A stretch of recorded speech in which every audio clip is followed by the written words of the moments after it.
നമസ്കാരം. Prime debate ആരംഭിക്കുകയാണ്. കന്യാസ്ത്രീയെ പീഡിപ്പിച്ച ജലന്ധർ ബിഷപ്പ് ഫ്രാങ്കോ മുളയ്ക്കലിനെ അറസ്റ്റ് ചെയ്യണമെന്നാവശ്യപ്പെട്ട് കന്യാസ്ത്രീകൾ നടത്തിവരുന്ന സമരത്തിന് വലിയ പിന്തുണ ഏറുകയാണ്. വലിയ പിന്തുണ ലഭിച്ചുകൊണ്ടിരിക്കുന്നു. സമരത്തെ അനുകൂലിച്ച് വൈദികരുൾപ്പെടെ സമൂഹത്തിന്റെ വിവിധ തുറകളിലുള്ളവർ ഇന്ന് സമരവേദിയിലെത്തി.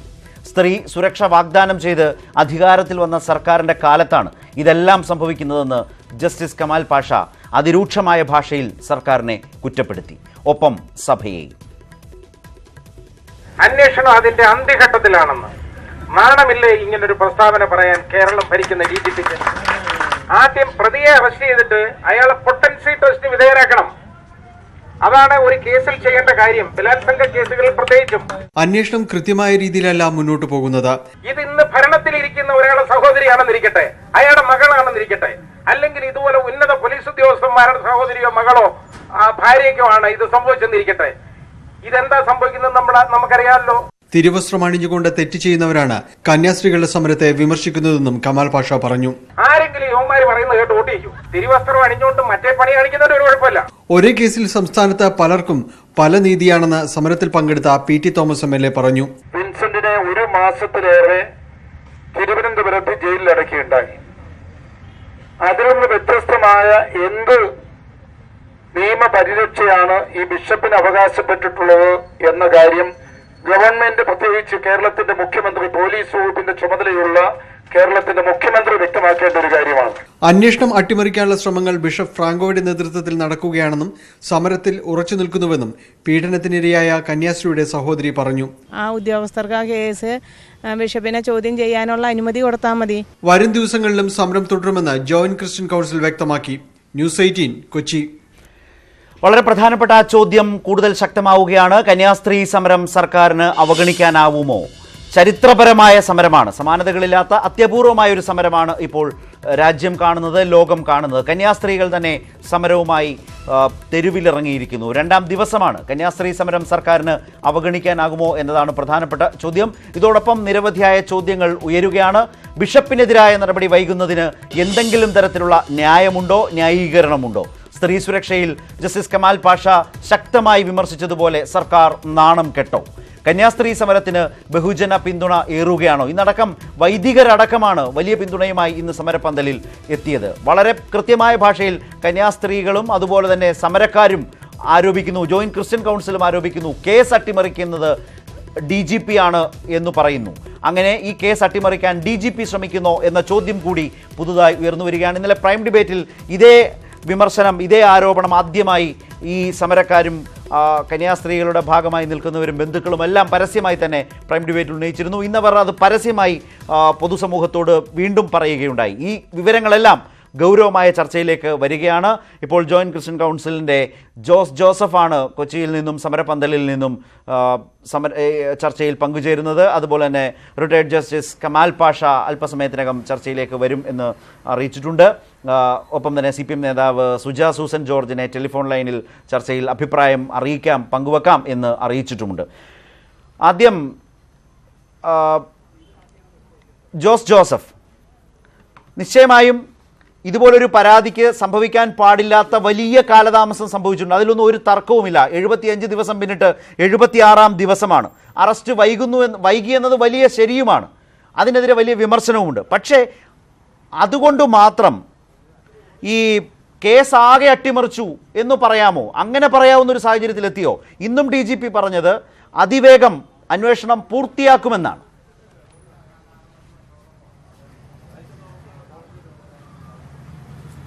അല്ലോ, അട്ടിമറിച്ചു ഞങ്ങൾക്ക് ഒരാരോപണമില്ല.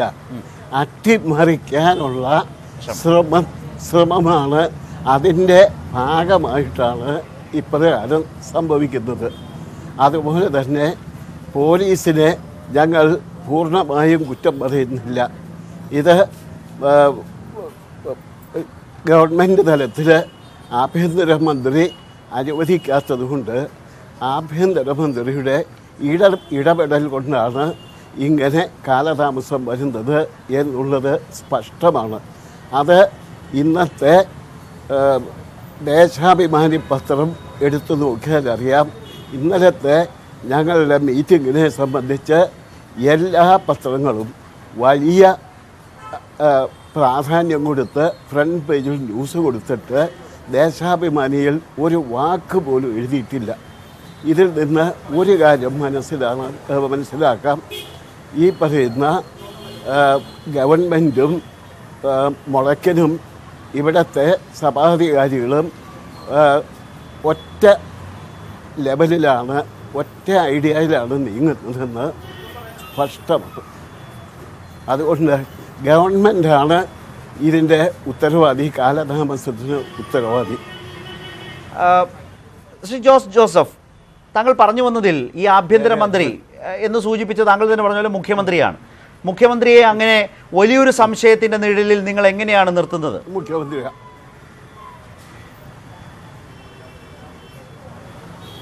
ഞങ്ങൾ സംശയത്തിൻ്റെ നിഴലിലല്ല, ഞങ്ങൾ പൂർണ്ണമായ തെളിവ് സഹിതമാണ് പറയുന്നത്.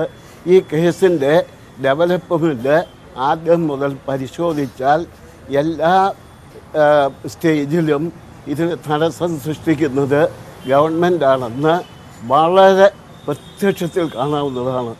അതിനുള്ള പ്രത്യക്ഷ ഉദാഹരണമാണ്, അതിനുള്ള തെളിവാണ് ഇന്നത്തെ ദേശാഭിമാനിയുടെ ഈ നിസ്സഹകരണ സംസ്കരണം, ഞങ്ങളുടെ ന്യൂസ് സംസ്കരണം. എനിക്കിപ്പോഴും അതിൽ താങ്കൾ അതിൽ ഉറച്ചു നിൽക്കുന്നുകൊണ്ടാണ് പാർട്ടി മുഖപത്രം എന്ന നിലയിൽ സർക്കാർ അടക്കം കൈവിട്ടു എന്ന് പറയുന്ന ഒരു വലിയ ആക്ഷേപം സർക്കാരിനെതിരെ ആയി തന്നെ നിങ്ങൾ നടത്തുന്ന ഒരു സമരം എന്ന നിലയിൽ ആ പത്രം എന്ത് നിലപാട് സ്വീകരിക്കുന്നു എന്നത് മാത്രം നോക്കി ഒരു സർക്കാരിനെ ഏറ്റവും വലിയ സംശയത്തിൻ്റെ നിഴലിൽ അല്ലെങ്കിൽ അതിൻ്റെ മുഖ്യമന്ത്രിയെ നിർത്തുന്നത് എന്തു തരം ന്യായമാണ്? കൃത്യമായ തെളിവുണ്ട് എന്ന് പറയുന്നതല്ലാതെ ജോസഫ്, താങ്കൾ രാവിലെയും ഇത് സംസാരിക്കുന്നത് കേട്ടു. എന്ത് ബോധ്യമാണ്, എന്ത് തെളിവാണ് നിങ്ങൾക്ക് അങ്ങനെ വിശ്വസിക്കാൻ നിങ്ങളുടെ പക്കലുള്ളത്, അറിവായി ഉള്ളത്? ഞാൻ പറഞ്ഞല്ലോ, ഈ ഒറ്റ തെളിവല്ല, ആരംഭം മുതൽ ഈ കേസിനെ കൈകാര്യം ചെയ്ത വിധം, അതും ഇന്നത്തെ സംസ്കരണവും പത്രത്തിലെ സംസ്കരണവും കൂടി കൂട്ടി വായിക്കുമ്പോൾ നിസ്സംശയം പറയാം, മാർക്സിസ്റ്റ് പാർട്ടിയും കത്തോലിക്ക സഭയും ബിഷപ്പ് മുളയ്ക്കനും അവർ ഒരു ഒറ്റ സൈഡാണെന്ന്, അവർ ഇരയ്ക്കെതിരാണ്, കന്യാസ്ത്രീക്കെതിരാണെന്ന് തീർച്ചയായും. അതായത് ജോസഫ് പറയുന്നത് ഇരയ്ക്കെതിരാണ്, കന്യാസ്ത്രീക്കെതിരാണ്, പക്ഷേ പ്രതിസ്ഥാനത്ത് നിൽക്കുന്ന ബിഷപ്പിന് അനുകൂലമാണ് എന്ന് പറയുന്നു. അതിൽ നിങ്ങൾ മുഖ്യമന്ത്രിയെ തന്നെ വിമർശിക്കുകയും ചെയ്യുന്നു. സർക്കാരിൻ്റെ ആഭ്യന്തര വകുപ്പിൻ്റെ മുഖ്യമന്ത്രിയുടെ അനുമതി ഇല്ലാത്തതുകൊണ്ടാണ് അന്വേഷണ സംഘം അറസ്റ്റ് ചെയ്യാത്തത് എന്നാണല്ലോ വിശ്വസിക്കുന്നതും പറയുന്നതും. അങ്ങനെ ചെയ്യാൻ, അങ്ങനെ മുഖ്യമന്ത്രി ഒരു നിലപാട് അല്ലെങ്കിൽ സർക്കാർ ഒരു നിലപാട് സ്വീകരിക്കുന്നു എന്ന് വീണ്ടും പറയുമ്പോൾ അതിനാരാണ് അങ്ങനെ ഒരു വലിയ സ്വാധീന ശക്തിയായി നിൽക്കുന്നത്? അത് ബിഷപ്പിൻ്റെ സ്വാധീനമാണോ, രാഷ്ട്രീയ സ്വാധീനമാണോ, കേരളത്തിലെ കത്തോലിക്ക സഭയുടെ അതിൻ്റെ തലപ്പത്തിരിക്കുന്ന പുരോഹിതന്മാരുടെ മെത്രാന്മാരുടെ സ്വാധീനമാണോ? എന്താണ് അതിൻ്റെ കാരണം? തീർച്ചയായിട്ടും മെത്രാന്മാരുടെ സ്വാധീനമാണ്. ആരൊക്കെ?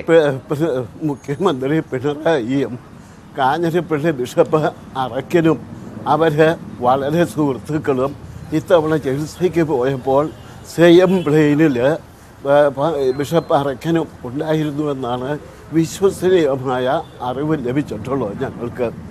ഈ ബിഷപ്പ് അറക്കനും മുഖ്യമന്ത്രിയും തമ്മിൽ അതീവ ഗാഠമായ സുഹൃത്ത് ബന്ധം ഉണ്ടെന്നുള്ളതിന് ഒരു സംശയവും വേണ്ട. ഈ കേരളത്തിലുള്ള വിവരമുള്ള എല്ലാവർക്കും അറിയാം. ഈ കാഞ്ഞിരപ്പള്ളി ബിഷപ്പ് മാർ മാത്യു അറക്കലിനെ കുറിച്ചാണോ ഈ പറഞ്ഞത്? ഒന്നത്, ഇനി അങ്ങനെയാണെങ്കിൽ തന്നെ എന്താണ് അറക്കൽ ബിഷപ്പിന് ഫ്രാങ്കോയുടെ കാര്യത്തിൽ ഇത്ര താല്പര്യം?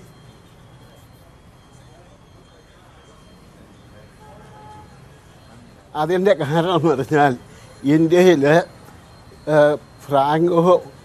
ഫ്രാങ്കോ മുളയ്ക്കനും അതുപോലെ ബിഷപ്പ് അറക്കനും അവർ രണ്ടുപേരും ഏറ്റവും വലിയ ക്രിമിനൽസാണ്. ഈ ദീപിക പത്രം നശിപ്പിച്ചതും വേറെ ഒരുപാട് അക്രമങ്ങളും കൊള്ളരുതായ്മയും അറക്കൻ ചെയ്തിട്ടുണ്ട്. ഇവിടെ സുനാമി വന്നപ്പോൾ അതിന് പോയി പിരിവെടുത്ത് ഈ മലമ്പ്രദേശത്തെ ഡയോസിസിൻ്റെ ആള് ഒരു ബിഷപ്പ് സുനാമിക്ക് വേണ്ടി പിരിവ് നടത്തുന്നത് അസാധാരണമായ ഒരു പ്രവൃത്തിയാണ്. അങ്ങനെ ഇന്ന് ജനങ്ങളുടെ ഇടയിൽ എല്ലാവർക്കും അറിയാം, അറക്കൽ ബിഷപ്പ് അത്യാഡംബരത്തോടു കൂടി ജീവിക്കുന്നയാളും അദ്ദേഹത്തെ പറ്റി ഒരുപാട് വലിയ ആരോപണങ്ങൾ, ഇവൻ ലൈംഗിക ആരോപണങ്ങൾ വരെ ഉണ്ടായിട്ടുണ്ട്. ഇപ്പോഴും ആളുകൾ അദ്ദേഹത്തെ ഒരു മാന്യനായി കണക്കാക്കുന്നുമില്ല. തീർച്ചയായും അപ്പോഴും ഇവർ തമ്മിലുള്ള ബന്ധത്തെക്കുറിച്ച് ഗാഠബന്ധത്തെക്കുറിച്ചും ഒന്നും പറഞ്ഞില്ല. കാഞ്ഞിരപ്പള്ളി ബിഷപ്പും അതുപോലെ തന്നെ ജലന്ധർ ബിഷപ്പ് ഫ്രാങ്കോ മുളയ്ക്കലും തമ്മിൽ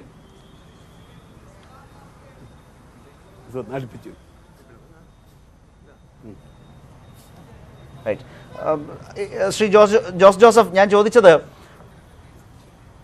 അദ്ദേഹം സമരപന്തലിൽ നിന്നാണ് ഈ ചർച്ചയിൽ ഇപ്പോൾ പങ്കെടുക്കുന്നത്. വലിയ ആരോപണങ്ങൾ തന്നെയാണ് അവർ ഉന്നയിച്ചുകൊണ്ടിരിക്കുന്നത്. ശ്രീ ജോസഫ്, ഈ രണ്ട് മെത്രാന്മാരും തമ്മിൽ അത്ര വലിയ ബന്ധം, താങ്കൾ വളരെ രൂക്ഷമായ ആക്ഷേപങ്ങളും ആരോപണങ്ങളുമാണ് ഇരുവർക്കുമെതിരെ ഉന്നയിച്ചത്. ആ ആക്ഷേപങ്ങൾ തന്നെയാണോ ഇവരുടെ ഗാഠബന്ധത്തിന് കാരണം? കാഞ്ഞിരപ്പള്ളി ബിഷപ്പും അതുപോലെ തന്നെ ജലന്ധർ ബിഷപ്പും ആ കൂട്ടുകെട്ടാണോ ഈ പോലീസിന്റെ അറസ്റ്റ് പോലുള്ള നടപടികളെ പിന്നോട്ടടിപ്പിക്കുന്നത്? ഇതാണോ നിങ്ങൾ വിശ്വസിക്കുന്നത്? ഇവർ രണ്ടും തമ്മിലുള്ള കൂട്ടുകെട്ടും അറയ്ക്കനും മുഖ്യമന്ത്രിയും തമ്മിലുള്ള കൂട്ടുകെട്ടും ജനമധ്യത്തിൽ ദാവൂദ് ഇബ്രാഹിമിനെ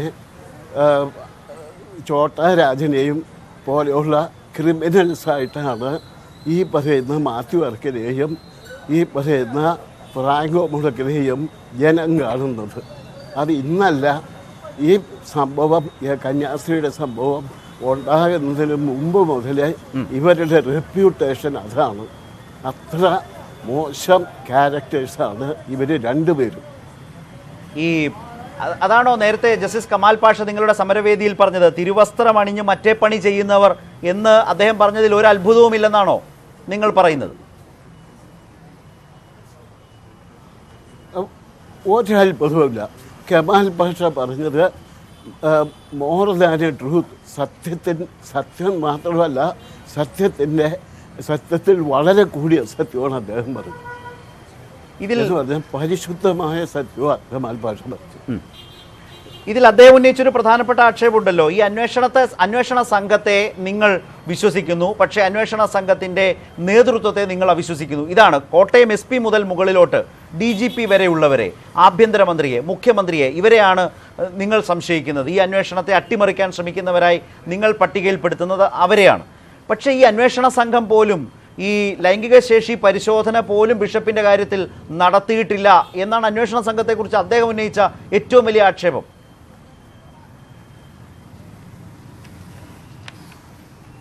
അത് വളരെ 100% ശരിയായ ആക്ഷേപമാണ്. ഇത് ഈ അന്വേഷണത്തിൻ്റെ ദിശ പരിശോധിച്ചാൽ ഇത് മനഃപൂർവ്വം തട്ടിത്തെറിപ്പിച്ച്, ഇത് പിള്ളകളി നടത്തി, ഐ വാഷ് നടത്തി ഈ ഫ്രാങ്കോ മുളയ്ക്കനെ രക്ഷിക്കാൻ വേണ്ടിയുള്ള കരുതി കൂട്ടിയുള്ളൊരു ശ്രമമാണെന്ന് ബോധ്യമാവും, ആർക്കും ബോധ്യമാവും. സമ്മതിച്ചു. പക്ഷേ ശ്രീ ജോസഫ്, ആ ബോധ്യവും ആ പരിശ്രമവും നടന്നിട്ടുണ്ട് എങ്കിൽ നിശ്ചയമായും അത് ആഗ്രഹിച്ചവരൊക്കെ ഉണ്ടാകാം.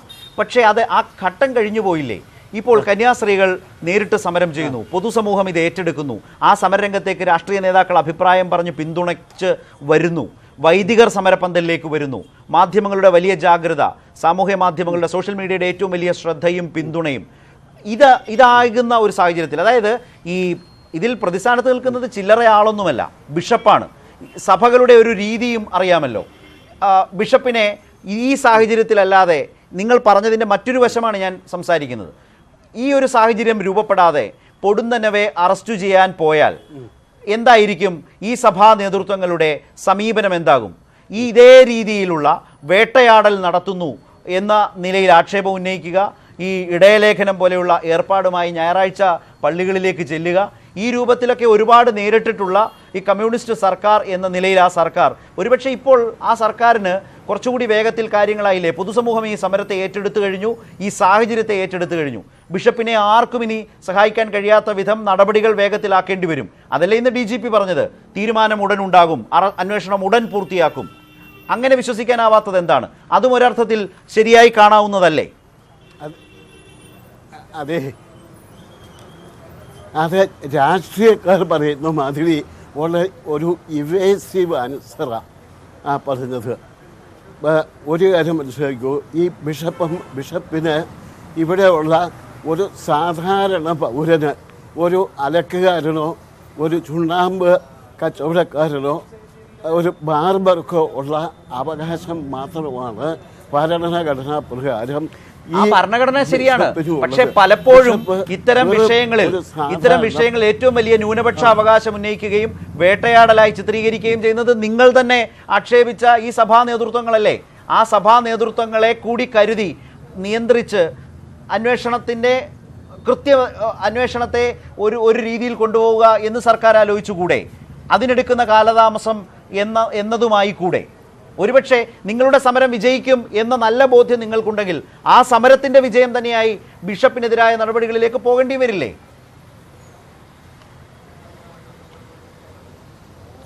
അത് ഞങ്ങളുടെ സമരം വിജയിച്ചാൽ മാത്രമേ ഈ സ്ത്രീകൾക്ക് നീതി കിട്ടുകയുള്ളൂ എന്നുള്ളത് തീർച്ചയായ സംഗതിയാണ്. പിണറായി വിജയൻ്റെ ഭാഗത്തു നിന്നും മനസാക്ഷിപരമായോ നിയമപരമായോ ഒരു സഹായം ആ കന്യാസ്ത്രീക്ക് കിട്ടത്തില്ല. 100% പിണറായി വിജയൻ ബിഷപ്പിനെ സപ്പോർട്ട് ചെയ്യാൻ ഉള്ള തീരുമാനമെടുത്ത് അങ്ങനെയുള്ള ഒരു നീക്കമാണ് നടത്തിയിരിക്കുന്നത്. He is A committed person എന്നാണ് ഞങ്ങൾ മനസ്സിലാക്കുന്നത്. തീർച്ചയായും ഈ സമരരംഗത്ത് ഇത് താങ്കൾ പറയുന്നത് ഈ ജോയിന്റ് ക്രിസ്ത്യൻ കൗൺസിൽ ഇക്കാര്യത്തിൽ എടുക്കുന്ന ഒരു വലിയ നിലപാടാണോ? ഇപ്പോൾ നിങ്ങൾ ഈ കേസ് അട്ടിമറിക്കുന്നതായി കന്യാസ്ത്രീകൾ പറഞ്ഞുകൊണ്ടിരിക്കുന്ന സർക്കാരിന് നീതി കിട്ടിയിട്ടില്ല, കോട്ടയം SP മുതൽ DGP വരെയുള്ളവരെയാണ് അവരാക്ഷേപിക്കുന്നത്. ഇപ്പോൾ താങ്കളാണ് രൂക്ഷമായ ഭാഷയിൽ അത് മുഖ്യമന്ത്രിയിലേക്കും നീക്കുന്നത്. നിങ്ങൾ പൊതുവായി എത്തിച്ചേരുന്ന ഒരു നിലപാടാണോ ഇത്, അതോ താങ്കൾ വ്യക്തിപരമായി എടുക്കുന്ന ഒരു സ്റ്റാൻഡാണോ ഇത്? ഒരിക്കലുമല്ല. ഈ കേരളത്തിലെ സിവിൽ സൊസൈറ്റി മുഴുവൻ മനസ്സിലാക്കിയിട്ടുള്ളതും മുഴുവൻ പറയുന്നതും ഇത് തന്നെയാണ്.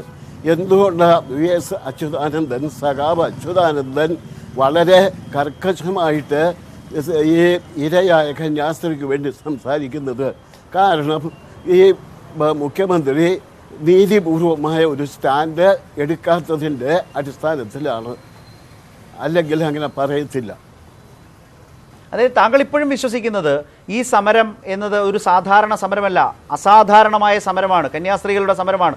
ആ സമരത്തെ ഞങ്ങളുടെ ചോദ്യം പോലെ തന്നെ സർക്കാരിന് കണ്ടില്ല എന്ന് നടിക്കാനാവില്ല തീർച്ചയായും. അല്ലെങ്കിൽ ജസ്റ്റിസ് കമാൽ പാഷ പറഞ്ഞ പോലെ സ്ത്രീ സുരക്ഷയുടെ കാര്യത്തിൽ ഏറ്റവും വലിയ പ്രതിജ്ഞാബദ്ധത കാട്ടിയ ഒരു സർക്കാർ എന്ന നിലയിൽ അതിൻ്റെ എല്ലാ തരത്തിലുള്ള മേന്മയും പേറുന്ന ഒരു സർക്കാർ തീർച്ചയായും ഇക്കാര്യത്തിൽ വലിയ നാണക്കേട് നേരിടേണ്ടി വരും. അത് വലിയ തിരിച്ചടിയുമാകും. അത് തിരിച്ചറിയാതെ ഒരു സർക്കാർ പോകും എന്ന് കരുതാനാകുമോ? ആ നിലയിൽ ഒരു സർക്കാരിന് അതിൻ്റെ നടപടികളെ മുമ്പ് ഞാൻ പറഞ്ഞതുപോലെ ഒരു സഭാ നേതൃത്വത്തെയാണ് പ്രതിക്കൂട്ടിലേക്ക് കൊണ്ടുപോകേണ്ടത്. അതിനൊരു സാഹചര്യം യഥാർത്ഥത്തിൽ നിങ്ങൾ ഒരുക്കി കൊടുക്കുകയാണ് നിങ്ങളുടെ സമരത്തിലൂടെ. അതിനനുസരിച്ച് ഈ സർക്കാർ പ്രവർത്തിക്കും എന്നൊരു പ്രത്യാശയും ഇപ്പോഴും ഇല്ല എന്നാണോ പറയുന്നത്?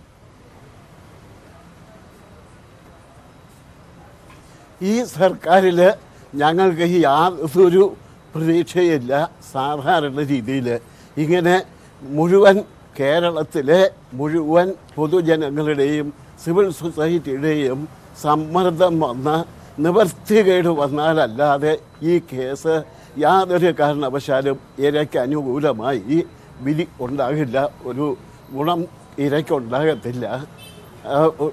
കേസ് രജിസ്റ്റർ ചെയ്തിട്ടുണ്ട്, അന്വേഷണം നടത്തുന്നല്ലാതെ ചാർജ് ചെയ്യത്തില്ല. ഈ കേസ് കുറ്റക്കാരനായി കേസ് നടപടിയിലേക്ക് നീങ്ങത്തില്ല. തീർച്ചയായും ജോസഫ്, ഞാൻ താങ്കളിലേക്ക് തന്നെയാണ് തിരിച്ചു വരുന്നത്. അത്തരം ഒരു ഘട്ടത്തിൽ വലിയ വിമർശനമാണ്, വലിയ കടുത്ത ആരോപണങ്ങളാണ്. അതുപോലെ തന്നെ ഈ സർക്കാരിൽ ഈ സമരം ഇത്രമേൽ ശക്തമായി നിന്നാൽ പോലും സാധാരണ നിലയ്ക്ക് നീതി പ്രതീക്ഷിക്കുന്നില്ല എന്ന നിലപാടിൽ ഉറച്ചു നിന്നുകൊണ്ട് തന്നെ ജോയിന്റ് ക്രിസ്ത്യൻ കൗൺസിൽ പറയുന്നത് ഈ ആരോപണങ്ങളും ഈ വിമർശനങ്ങളുമാണ്. കന്യാസ്ത്രീകളുടെ സമരം അതിശക്തമായി മുന്നോട്ട് പോവുകയാണ്. പൊതുസമൂഹത്തിന്റെ പിന്തുണ ഏറുകയാണ്. നിശ്ചയമായും സർക്കാരിന് ഈ സമരത്തെ, കന്യാസ്ത്രീകളുടെ സമരത്തെ കാണാതെ പോകാനാകുമോ എന്ന ചോദ്യമാണ് FB പോളിലൂടെ മുന്നോട്ട് വെച്ചിരിക്കുന്നത്. ബിഷപ്പിന്റെ അറസ്റ്റ് വൈകുന്നത് നീതിന്യായ വ്യവസ്ഥയിലുള്ള ജനങ്ങളുടെ വിശ്വാസം ഇല്ലാതാക്കുമെന്ന് VS അച്യുതാനന്ദൻ തന്നെ ശക്തമായ നിലപാട് സ്വീകരിച്ചു. അത് ആ അർത്ഥത്തിൽ സർക്കാരിന് വലിയ തിരിച്ചടിയുമാണ്, സമരക്കാർക്ക് ഏറ്റവും ഊർജ്ജം പകരുന്നതുമാണ്. നേരത്തെ ജോസഫ് സൂചിപ്പിച്ചതുപോലെ തെരുവിലിറങ്ങി പ്രതിഷേധിക്കുന്ന കന്യാസ്ത്രീകൾ കാണിക്കുന്നത് അസാമാന്യ ധീരതയാണെന്ന് CPM പോളിറ്റ് ബ്യൂറോ അംഗം ബൃന്ദ കാരാട്ടും അഭിപ്രായപ്പെട്ടു. ഈ സാഹചര്യത്തിൽ രാഷ്ട്രീയമായി പ്രതികരണങ്ങൾ കൂടി വന്ന പശ്ചാത്തലത്തിൽ സർക്കാരിന് എങ്ങനെ ഏറ്റവും വലിയ ആക്ഷേപം നേരിട്ട ഈ മെല്ലെപ്പോക്ക് അവസാനിപ്പിച്ചേ മതിയാകൂ എന്ന സാഹചര്യത്തിലേക്കാണ് കാര്യങ്ങൾ പോകുന്നത്. അത്ര വലിയ രാഷ്ട്രീയ പ്രതികരണങ്ങളാണ് CPMൽ നിന്ന് തന്നെ 2 പ്രധാനപ്പെട്ട നേതാക്കളിൽ നിന്ന് ഇന്നുണ്ടായത്. പീഡനത്തിനിരയായ കന്യാസ്ത്രീയെ നിരന്തരമായി ചോദ്യം ചെയ്യുമ്പോൾ കുറ്റാരോപിതൻ അധികാരത്തിന്റെയും സ്വാധീനത്തിന്റെയും സുരക്ഷിതത്വത്തിൽ കഴിയുന്നത് ജനങ്ങൾക്ക് മോശം സന്ദേശം നൽകുമെന്ന് VS അഭിപ്രായപ്പെട്ടു. കന്യാസ്ത്രീയുടെ പരാതിയിൽ നീതി ഉറപ്പാക്കണമെന്ന് Brinda Karat. Certainly. I think it was extremely brave and courageous of the sisters concerned who came out in public. Police അന്വേഷണത്തിൽ വിശ്വാസമുണ്ടെന്ന് CPI സംസ്ഥാന സെക്രട്ടറി കാനം രാജേന്ദ്രൻ പറഞ്ഞു. നമുക്ക് നമ്മുടെ ഭരണ സംവിധാനത്തിൽ വിശ്വാസം അർപ്പിക്കുക. സഭയ്ക്കെതിരെയല്ല, പോലീസിനെതിരെയാണ് സമരം ചെയ്യേണ്ടതെന്നായിരുന്നു MM ഹസന്റെ നിലപാട്. യഥാർത്ഥത്തിൽ സഭയ്ക്കെതിരായിട്ടല്ലല്ലോ സമരം ചെയ്യേണ്ടത്, പോലീസിനെതിരായിട്ടല്ലേ. പോലീസല്ലേ നടപടിയെടുക്കാത്തത്. സംഭവത്തിൽ ഇടപെടാൻ വൈകിയതിൽ ഖേദമുണ്ടെന്ന് മഹിളാ കോൺഗ്രസ് സംസ്ഥാന അധ്യക്ഷ ലതിക സുഭാഷും വ്യക്തമാക്കി. മഹിളാ കോൺഗ്രസ് 11-ാം തീയതി ചൊവ്വാഴ്ച രാവിലെ സെക്രട്ടേറിയറ്റിന്റെ പടിക്കൽ ധർണ നടത്തുകയാണ്. News desk, News 18. ഇപ്പോൾ റിട്ടയർഡ് ജസ്റ്റിസ് കമാൽ പാഷ കൂടി പങ്കുചേരുന്നു. ശ്രീ കമാൽ പാഷ, ശക്തമായ ഭാഷയിലാണ് രൂക്ഷമായ വിമർശനം താങ്കൾ ഇന്ന് ഉന്നയിച്ചത്. താങ്കളുടെ സാന്നിധ്യവും അതിലേറെ പരാമർശവും വലിയ ശ്രദ്ധയാകർഷിക്കുന്ന നിലയിലേക്ക് ഈ സമരത്തെ തന്നെ കൊണ്ടുപോകുന്നതിൽ വലിയ പങ്ക് വഹിച്ചിട്ടുണ്ട്.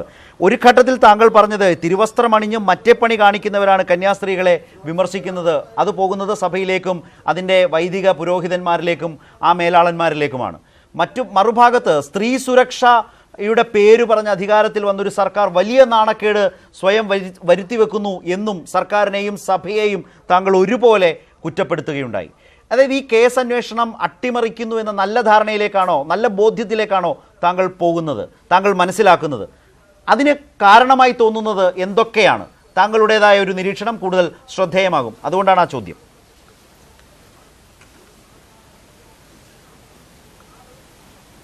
ഓക്കെ, ഇതിൽ നമ്മൾ മനസ്സിലാക്കേണ്ട ഒരു കാര്യമുണ്ട്. ഒരൊറ്റ ക്രിമിനൽ ഇൻവെസ്റ്റിഗേഷൻ ഒരു പ്രത്യേകിച്ച് ഒരു ബലാത്സംഗ കേസ് പോലുള്ള വളരെ ഗൗരവമേറിയ ഒരു കേസുകളിലും ഇതേ രീതിയിലുള്ള ഇൻവെസ്റ്റിഗേഷൻ ഞാൻ ഇതുവരെ കണ്ടിട്ടില്ല. ഇവിടെ ഹൈക്കോടതിയിൽ സത്യവാങ്മൂലം കൊടുത്തിട്ടുണ്ട് ഇൻവെസ്റ്റിഗേറ്റിംഗ് ഓഫീസർ. കാരണം ഈ ബിഷപ്പ് ഇവരെ ബലാത്സംഗം ചെയ്തതിനും അതുപോലെ അൺനാച്ചുറൽ ഒഫൻസ് 377 കമ്മിറ്റ് ചെയ്തതിനും ശരിയായ തെളിവ് കിട്ടിയിട്ടുണ്ടെന്ന് അവിടെ എഴുതി കൊടുത്തു. ഇതിൽ കൂടുതൽ വേറെ എന്താ വേണ്ട ഒരു ഇൻവെസ്റ്റിഗേറ്റിംഗ് ഓഫീസർക്ക്? ആ ഇൻവെസ്റ്റിഗേറ്റിംഗ് ഓഫീസർ കൈ കെട്ടിയിട്ടില്ല എന്നുണ്ടെങ്കിൽ ഇൻവെസ്റ്റിഗേറ്റിംഗ് ഓഫീസർ ചെയ്യേണ്ടത് ഈ പ്രതിയെ അറസ്റ്റ് ചെയ്യണം. അറസ്റ്റ് ചെയ്തതിന് ശേഷം മെഡിക്കൽ പരിശോധനയ്ക്ക് അയാളെ വിധേയനാക്കണം. കാരണം അയാളെ പൊട്ടൻസി ടെസ്റ്റ് എന്ന് പറയുന്നത് വളരെ അത്യന്താപേക്ഷിതമാണ്. കാരണം അയാൾക്ക് ലൈംഗിക ശേഷിയുണ്ടോ എന്നുള്ളത് വളരെ ഈ കേസിനകത്ത് ഏറ്റവും പ്രധാനപ്പെട്ട ഒരു കാര്യമാണ്. അപ്പോൾ അത് ചെയ്യാതെ, അയാളെ അറസ്റ്റ് ചെയ്യാതെ വെറുതെ നമുക്കൊരു കാമഫ്ലേഷ് ഇങ്ങനെ ചുമ്മാതെ കാണിക്കുക, അതായത് എല്ലാം ചെയ്യുന്നുണ്ട് എന്നിട്ട് പ്രതിയെ കയറൂരി വിട്ടേക്കാണ്. അയാൾക്ക് ഇവരെ ഉപദ്രവിക്കാം, വീണ്ടും ശല്യം ചെയ്യാം, ഇവരെ ഭീഷണിപ്പെടുത്താം, ഇവരെ സ്വാധീനിക്കാനായിട്ട് പല ആളുകളെയും പറഞ്ഞയക്കാം. ഇനി ടൈം പർച്ചേസ് ചെയ്തിട്ട് ഇതിൻ്റെ ഗൗരവം കുറയ്ക്കുക, ഇതിൻ്റെ തെളിവുകൾ നശിപ്പിക്കുക, അതിനുവേണ്ട ഇടയുണ്ടാക്കി കൊടുക്കുക എന്നുള്ളതല്ലാതെ നമുക്ക് വേറെ എന്താ ഇതിനെക്കുറിച്ച് പറയാനുള്ളത്? അത് തന്നെയാണ് നടക്കുന്നത്. ഒന്നത്. ഇനി അടുത്ത കാര്യം, ഇത് ഞാൻ നേരത്തെ പറഞ്ഞതുപോലെ ഇത് സഭയ്ക്കെതിരെയുള്ള അലിഗേഷൻ അല്ല. ഞാൻ ഒരിക്കലും സഭയ്ക്കെതിരെ ഞാൻ സംസാരിക്കുന്നില്ല. കാരണം ഈ സഹോദരിക്ക് സഭയ്ക്കെതിരെ ഒരു പരാതിയുമില്ല. സഭ അവരെ ബലാത്സംഗം ചെയ്തെന്നോ ആ സഭ അൺനാച്ചുറൽ ഒഫൻസ് നടത്തിയെന്നോ അവർക്കൊരു കേസില്ല. നേരെ മറിച്ച് അവരുടെ കേസ് ബിഷപ്പ് അവരെ ശല്യം ചെയ്തു, ഉപദ്രവിച്ചു എന്നാണ്. അപ്പോൾ ബിഷപ്പും സഭയും രണ്ടിന്റെ രണ്ടാണ്. അത് നമ്മൾക്കല്ലേ കമാൽ പാഷ, അത് നമ്മൾക്കാണ്. സഭയുടെ പ്രശ്നമായിട്ടാണ് ഇത് എടുക്കുന്നത്. എത്രയോ കാലം സഭയ്ക്ക് മുൻപാകെ പരാതിയുമായി ഇവർ നടന്നു. കർദിനാൾ മാർ ജോർജ് ആലഞ്ചേരിയോട് ഇതെല്ലാം പറയുന്നത് ശബ്ദരേഖ പുറത്തു വരികയും നമ്മളെല്ലാവരും കേട്ടതാണ്. സഭ ഒരു ബിഷപ്പിനെതിരെ ആയതുകൊണ്ട് സഭയ്ക്ക് നാണക്കേടാകുമെന്ന മട്ടിൽ ഈ നാണം മറയ്ക്കാനാണ് സഭ പെരുമാറിയിട്ടുള്ളത്. ആ വോട്ട് ബാങ്കിനെയാണ് മറ്റൊരർത്ഥത്തിൽ രാഷ്ട്രീയ പാർട്ടികൾ ഭയക്കുന്നത്. അല്പം മുമ്പ് എം ഹസൻ പറഞ്ഞത് കേട്ടില്ലേ, സഭയ്ക്കെതിരെ അല്ലല്ലോ സമരം ചെയ്യേണ്ടത്, സർക്കാരിനെതിരെ അല്ലേ എന്ന മട്ടിലാണ് അവരും ചോദിക്കുന്നത്. സഭ ഈ വിഷയത്തിൽ ബിഷപ്പായതുകൊണ്ട് എടുക്കുന്ന ഒരു സമീപനവും ഗൗരവതരമായി കാണേണ്ടതായിരുന്നില്ലേ?